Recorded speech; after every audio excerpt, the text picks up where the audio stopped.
پر ابھی آئے ہیں تو آپ کے لیے یہ جاننا ضروری ہوگا کہ گزشتہ رات کیا کیا ہوتا رہا ہے۔ امریکی صدر ڈونلڈ ٹرمپ اس تنازع میں شامل ہونے اور ایران پر اسرائیلی حملوں میں شامل ہونے پر غور کر رہے ہیں۔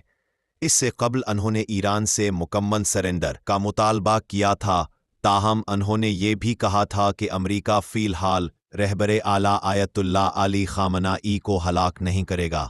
خامنہ ای نے ٹرمپ کے بیان پر رد عمل دیتے ہوئے کہا ہے کہ وہ کبھی اسرائیل کے ساتھ سمجھوتا نہیں کریں گے۔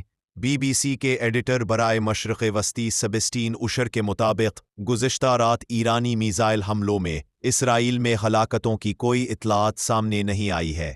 اسرائیل کا کہنا ہے کہ جمعے کے روز سے اب تک اس پر 400 سے زیادہ میزائل فائر ہو چکے ہیں۔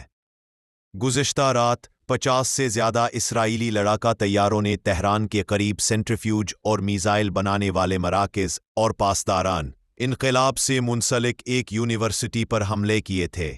ایران میں موجود پاکستانی شہری روانگی سے پہلے اپنے پاسپورٹ پر خروج کی مہر لازمی لگوائے۔ ایران میں پاکستانی سفیر مدثر ٹیپو نے کہا ہے کہ ایران سے روانہ ہونے والے پاکستانی شہری روانگی سے پہلے اپنے پاسپورٹ پر خروج کی مہر لگوانے کو یقینی بنائیں اور مشکلات سے بچنے کے لیے سرحد بند ہونے کے اوقات سے قبل ہی چوکیوں پر پہنچ جائیں۔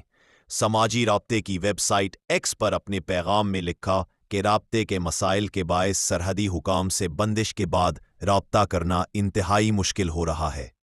اگر وہ کسی تیسرے ملک کا سفر کر رہے ہیں